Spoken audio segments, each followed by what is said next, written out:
Welcome back to some professional StarCraft 2, the ESL Open Cup Finals, bringing the best of the best for us to enjoy from the comfort of your own, not playing ladder because that's way too stressful. Like and subscribe. In the top right, arguably the best player in the world, probably slightly less arguably the best Terran player in the world, coming into his own and looking like he can take on every one of the rest. It is Team Liquid's Clem. Invading this North American ESL Open Finals, by the way. Now defending her homelands all the way from the shores of Florida to the shores of Singapore. The NA server contains, including this Canadian powerhouse on Shopify, Rebellion, a fan favorite, but also one of the most roller coaster players out there. Which version are we going to get today? It's Scarlett. Jimmy, do we have a... What do you mean she hasn't won a tournament in a while? How dare you? It's not on me.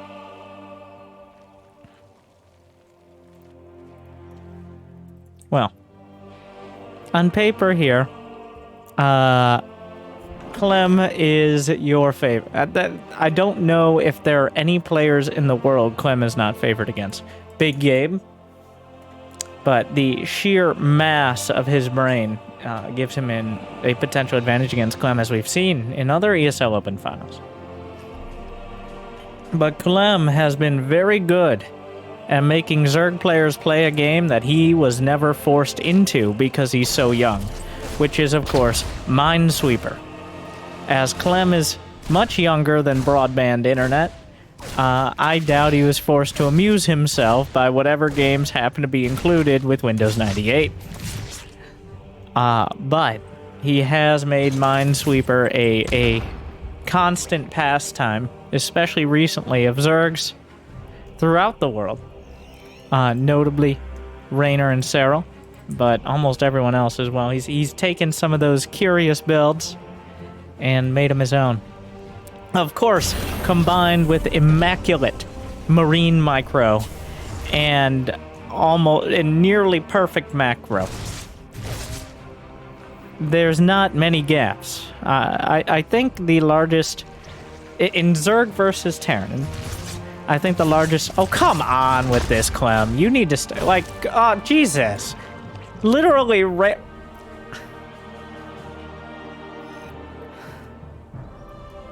that has to be illegal. Like, at some point, you just stop spreading creep until ling speed when Clem has a reaver. It's just not gonna happen. Just don't even bother. Don't give him the chance. Oh, come on. Get out of here. What? No. What? He just slides right by, just runs by. Just in the main. Wait, there's not even ling speed. Scarlett didn't make any lings, because who does this? Like... Who does that? Oh, 4 drones. 5. 6 drones. There's a ling in the main. A couple more Hellions coming through. Clem laying on the aggression. Scarlett notorious for maybe being a little aggressive on the droning and less aggressive otherwise. So I think Clem playing into that a little. I don't think 6 drones was a critical blow. I think the only victory there was the mental victory of, aha! I actually did it! And now, like, there are 2 types of Terrans. The type of Terran that runs by with the Hellions and the type of Terran that doesn't. There's rarely a Terran who... Most Terrans have a tendency either way. Like an Innovation or a TY, or a Big Gabe even, will almost never just go for it. But Clem and Beyond are definitely on the list. Maru, like, probably not, but if there's an opportunity. Like, who runs in with 2 Hellions and a Reaper? No, nobody does that. You don't do that. We worked that out 10 years ago. Yes, okay. You were still in grade school.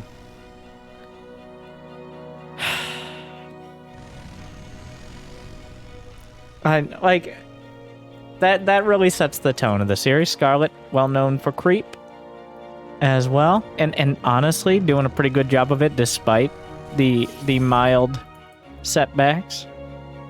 There is a couple cloaked banshees coming in. They were already spotted by an overlord. 6 Hellions working their way towards the natural. That's not enough lings to deal with it, but it can box out, maybe for more queens. Yeah, looking for the wraparound. Might be able to get 1 or 2. Already got the 1 at the front. And right now, Scarlett, well, the big glaring issue is a lack of Evo chambers and a lack of any other tech besides Bane speed. Like, you don't win games with Bane speed.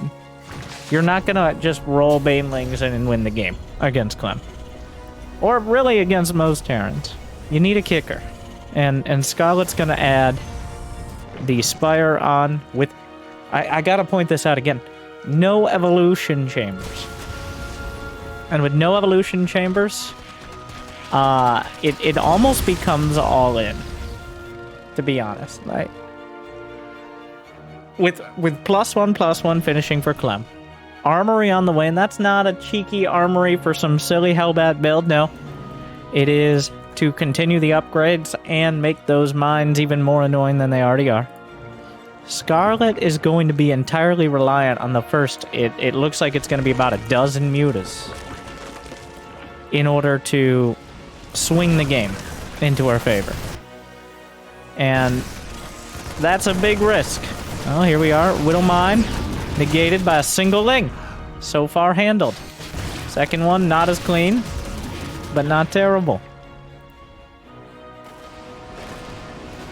Marine drop force back. Spire is complete. 9 mutas is the number. Overlord speed on the way. But Clem, 66 SCVs. Full 3-base economy. Combat shield finishing up. Armory done. 2-2. Boom, boom. Let's see it. There it is. 2-2 starting as Scarlett has her Evo chambers halfway done. That is quite a disparity. Mutas, I don't think, make up that gap. Clem has just kind of kept control of the game and so far just outclassing Scarlett in the macro department. Yeah, the Banelings will roll through.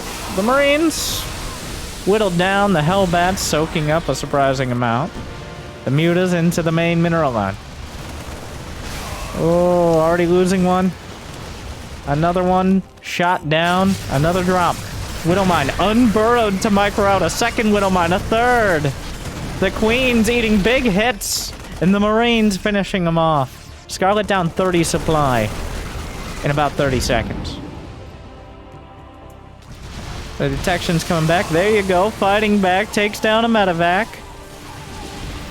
Couple cloaked banshees still involved. More Widowmines coming up. Not enough mutas to kill them quickly. Looking to try to draw those mines in. The Banelings crashing through, but not nearly enough of them, Clem. The momentum shifts back. Clearing up the creep. Lost a medevac or two, but still firmly the aggressor, and the best defense against mutas is a good offense. 2-2 will be finished, and Scarlett just taps it out. Clem Terran through. Pretty clean victory in game 1. We'll have to see as we move on. But that just looked like Clem was in a, maybe not a higher league, but at least like another tier. As he just kind of walked across and won. Not first attack, not the second one, but it was pretty clear the trajectory of the game from the start.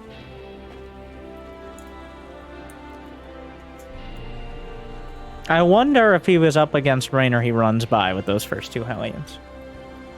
I bet he would, if he saw a similar opportunity. I think so. He's an opportunist. You have to be, obviously. Now, does Scarlett switch it up? It felt like scrambling. Essentially, from the first Reaper for Scarlett. The mutas were a decision. It was essentially the only decision left. When your upgrades are that late and you've already opened baneling speed, Hydras are a half measure. You need the upgrades to compete. Mutas can turn the tides, but you don't want to be in a position where the mutas have to. They can help open up the cracks in the defenses, but creating them themselves, it's a muta risk. Clem covered his bases in about every sense. You can put that together. Pretty standard openers on Lightshade so far. Obviously, I'm rooting for Scarlett here. I, as a completely unbiased caster, I hope Clem loses. But that didn't look good. I couldn't have said it myself, Mr. Baguette. Oui, oui.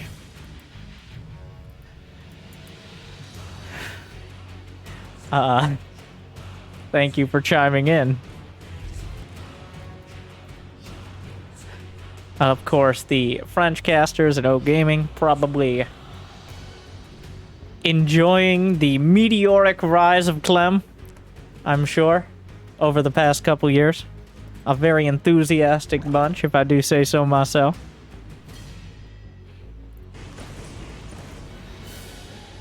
First Reaper. Okay. Clem's Reapers are just disgusting. Now, conspiracy theory. Since Clem has been showing everyone... Like, since Beyond knows he can't compete with Clem's Reaper micro. Like, Beyond was more of a... using Reapers as a hammer. Clem uses them as a scalpel. A scalpel which literally cuts out tumors. It's not really a big stretch of the imagination. But these early Reapers, not making a bunch of them, just the one... But that one commands so much respect. Is it why Beyond uses almost no Reaper openers, even a single one? Is it? Maybe. Look at, like, look! He's delaying the creep tumor by existing. Clem knows there's going to be a tumor. But just delaying it doesn't even bother with trying to gamble. Just being there. Behind this, 3 command sensors. About as greedy as you can get while still having any semblance of units. A departure from the last game with a little more aggression, with a quicker starport. This time around, only going for the 1 gas early into the 3rd CC, but adding a 2nd gas at the natural net. So still could be Cloak Banshee. There's a hint of mech on the air, but that is easily confused, as there's a lot of ambiguous sense in early... Oh, you can see it. You can see how he wants it, but understanding that 2 queens and 4 lings is probably a bit much for a half HP Reaper. Still gonna dive in, try to get whatever it can. Scarlett defending her drones, making sure they take safety inside themselves, such as Zergs do. No, not this time. Scarlett has 6 lings. No. You stop. Yeah, no. You know better than that. Have some respect, Clem. You son of a bitch. What is that? It's not gonna work a sec. Come on. Disrespectful. I mean, it did pretty well last game, but... Huh. Well, the counter was having any amount of lings, essentially. Like 6+ lings is enough. It's just that Scarlett had only the initial 4, and they were already whittled down in the previous game, is why any damage was dealt.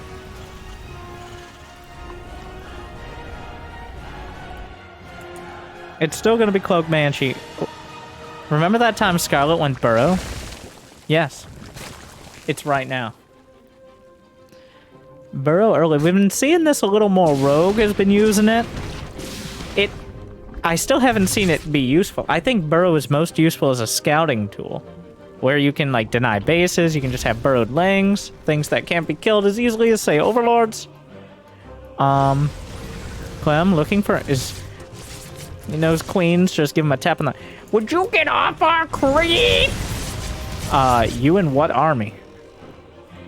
Say the Hellions, as the queens don't do much more than scratch the paint on their own.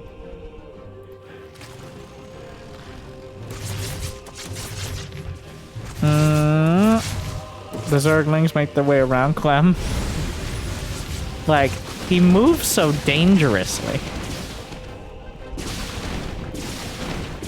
Just the way he moves his units around. Oh, I'm surprised he didn't take that opportunity. He's always looking like...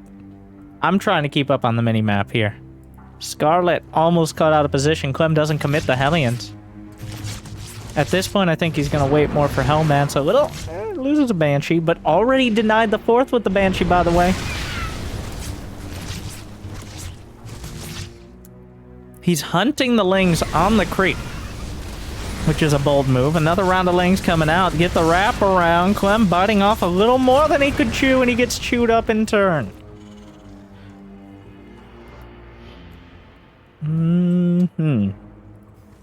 So what we usually see on this map is your early game shenanigans and then a push in from this high ground. A platform push.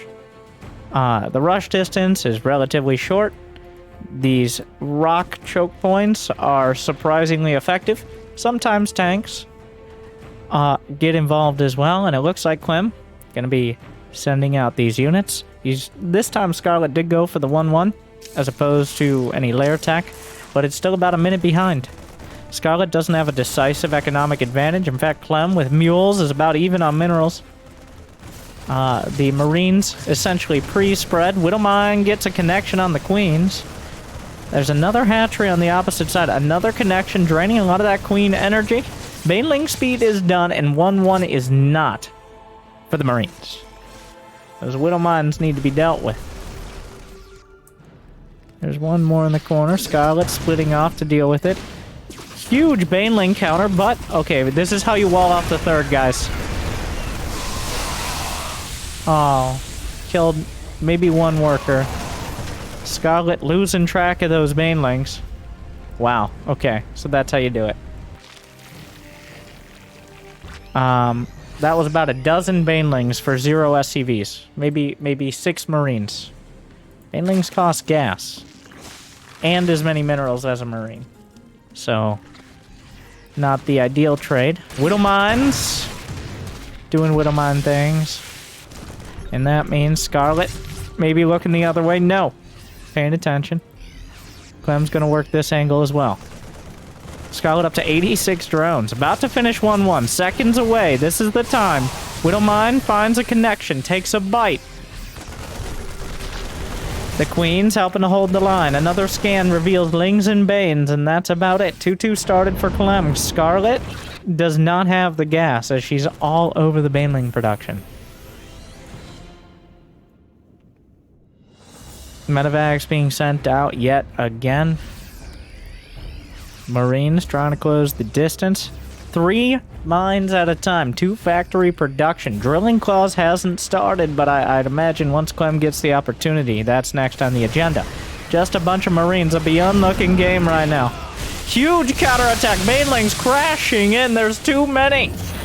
A little bit late on lifting that orbital, but Scarlett scrambles back to the left side. 21 SCVs have gone down. Scarlett, so far, only taken superficial damage. Microing back. Clem, he's looking the right way. He gets off of creep, picks up the Marines, gets out. Another hatchery, targeted.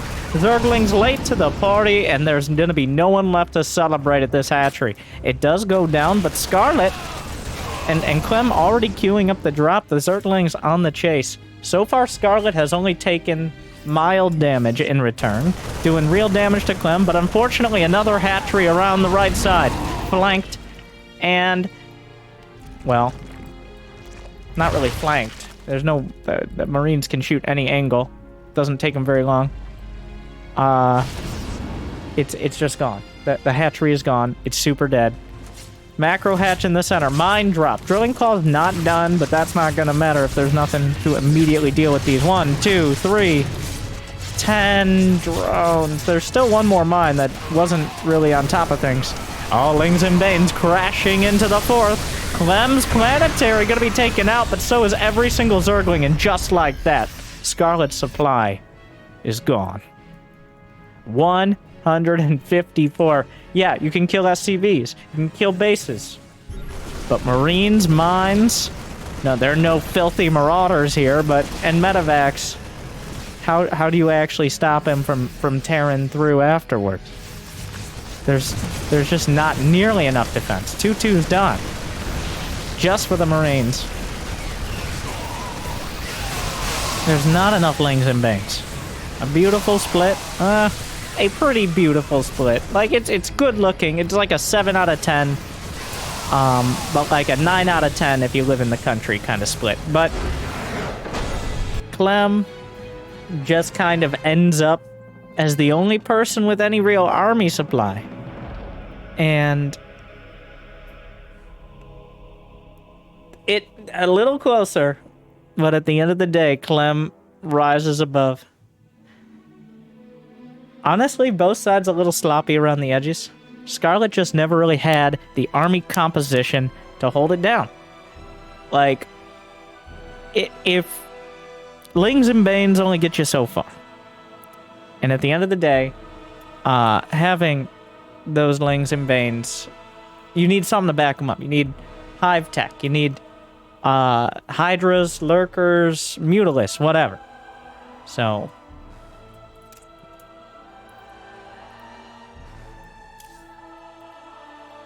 Raynor occasionally will be one to make Lings and Banes work, but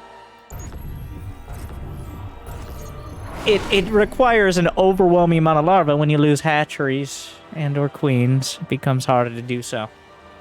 So, with that said, what do you mean? What do you mean those games were too quick? We can't do an ad? Like and if you enjoy good games for the fans, like and subscribe. So, no, not for your health. So that way you can find more series like this one. Thank you, ESL. I see you changed your toolbox for this game. Oh. For a moment, I wondered what Clem meant by a changing of the toolbox. So may I introduce you, the Protoss player in the top right. It is Scarlett.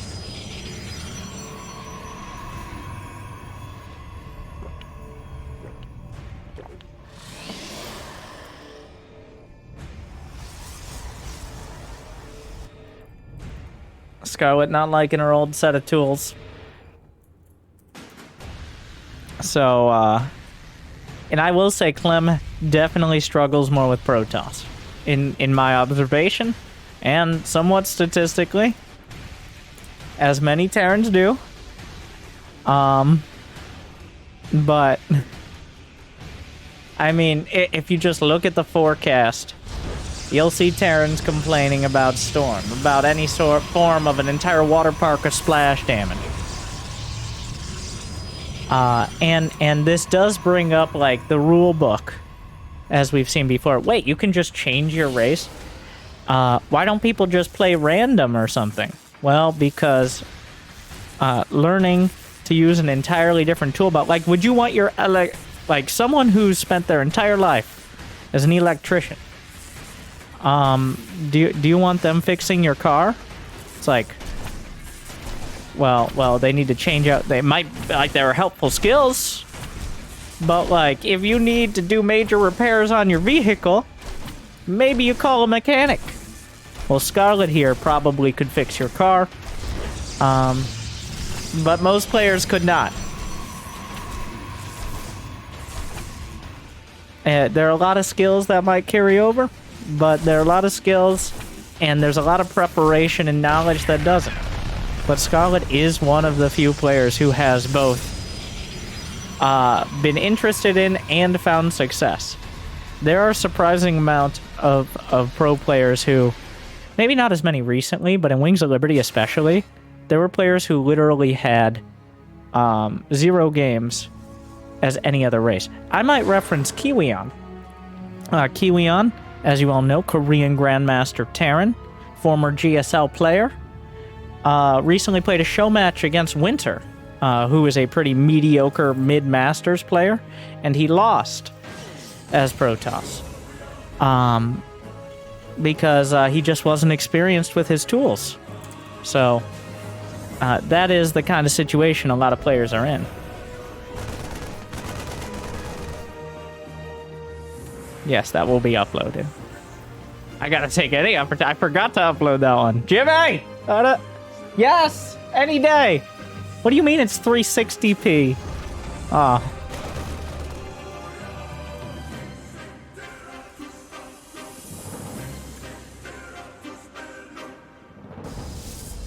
So where are we now? What tools is Scarlett bringing out for us today? Phoenixes. And Stargate opener. Clem with the NG Bay block earlier. Into a light Cyclone push. I say light because it's like a Cyclone and 6 unupgraded Marines. Whereas Scarlett just gonna chase. In fact, I think Scarlett can continue to chase. Why not? Just pick up the Marines.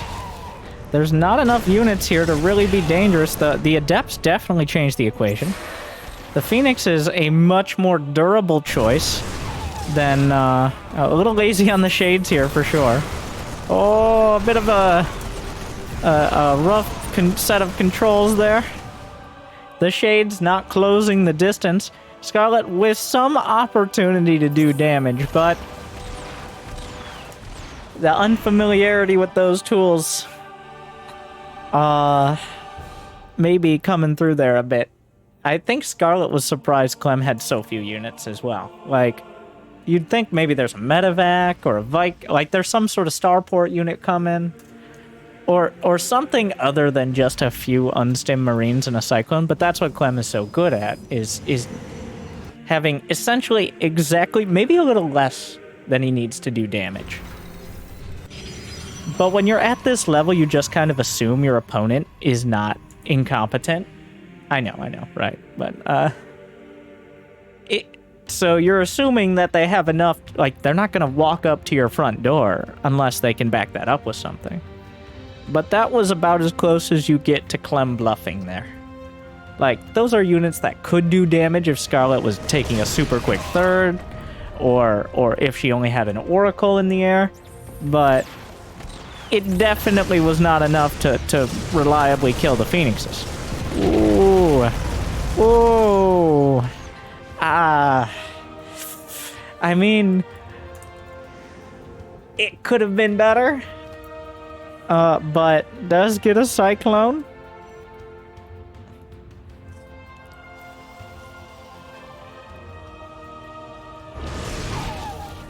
Oh, that Marine.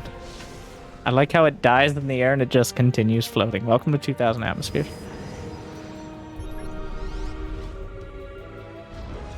Third base on the low ground is the choice. Oh, this ain't gonna happen. There's combat shield. There's stim. And that's a lot of problems right now. There is no splash damage. Scarlett already got a Robo Bay trying to get losses, but there really aren't that many units here. Shield battery overcharge. Negated by killing the shield battery, a classic counter. And Clem walks up and wins the game. So, unfortunate, we don't get a bit of a longer display. But a relatively concise series here. Scarlett breaking out the Protoss. And of course, I hope you guys enjoyed the clickbait on that one. I was hoping we'd see a little more of it. But Clem... maintaining a consistent level that is dangerous at all times. What am I saying? Like, he's not holding back, not pulling punches. You know, the NA ESL Open Cup is like, it starts at 2 a.m. EU. So, I know that's gamer hours, but I don't think Clem was interested in a particularly long series. And we didn't get one. But hopefully you were entertained. And if you were, or even if you weren't, either way, you made it this far. Like, subscribe, ring the bell. What do you think? What is the best toolbox out there? And who is the best with it? Thank you for watching. Good luck, have fun. statue.